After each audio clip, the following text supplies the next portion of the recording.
এই সাইডে অনেকগুলো মরিচ পাকছে, এগুলো ওই যে পাখির জন্য আর কি দেখা যেতেছে না, সবই দূরে গেছে। গাছের ডালটা মনে হয় ভাঙে গেল রে।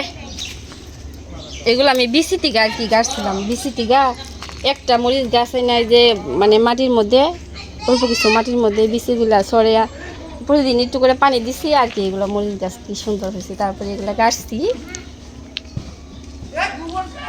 অনেকগুলো পাইছি, ঘরেও আছে, প্রতিদিনই উঠাই। একটা মরিচ কত বড় বড় বড় বড়।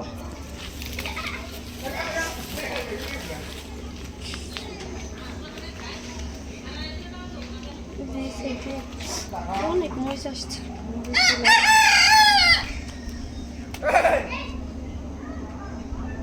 মরিচ গাছে বেশি পানি দিলে মরিচ গাছ মরে যায়। মরিচ গাছে সবসময় শুকনা রাখুন লাগে, শুকনা থাকলে আর কি মরিচ গাছগুলো ভালো হয়।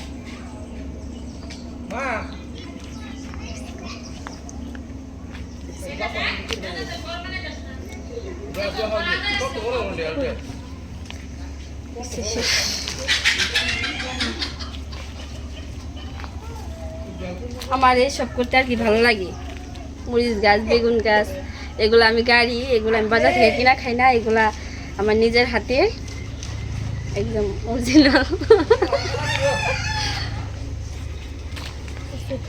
Good bye, good bye, good bye. এই মরিচের জাল কেমন এটা তুই কও? এই মরিচের জাল কেমন? এই মরিচের জাল কেমন? আর এই মরিচ দিয়ে যদি কেউ করে মরিচের ঝাল, মরিচের ঝাল মনে করে যারা একটু খায় নাই তারা যদি একটা মরিচ দিয়া মানে অনেকখানি ভর্তার জন্য যদি একটা মরিচ ব্যবহার করে তাহলে মনে করবা যে এই মরিচে এত ঝাল হয়েছে, মনে করে যে ভর্তা খাওয়াই যাব না। মানে ঝাল ঝাল একটা সেন্ট আমি খাইতে পারি না। এগুলো গাছছি কিন্তু এগুলো আমি মানে খাইতে পারতাছি না। কেউ যদি একটা মরিচ খাইতে চায় ওর কি, কেউ যদি এই যে একটা মরিচ খায় এরকম ঝাল, মানে বলে না গুলমরিচের ঝাল, একটা গান আছে না কেমনে জানি, গুলমরিচের ঝাল, সেরকম এই যে গুলমরিচ এগুলো যত ঝাল ওর পাছা পাছা বড় ধুমা বাইরে আর কি।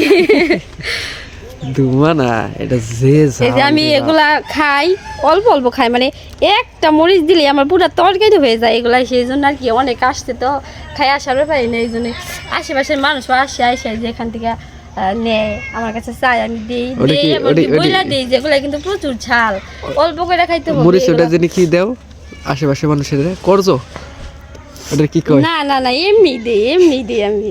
যদি বলে যে তোমার কাছে তো অনেকগুলো মরিচ আসছে, 2টা গোলমরিচ দাও, যে নিয়ে যান কিন্তু অনেক ঝাল, খাইতে পারবেন কিনা নিয়ে যান, দিই করজো দাও।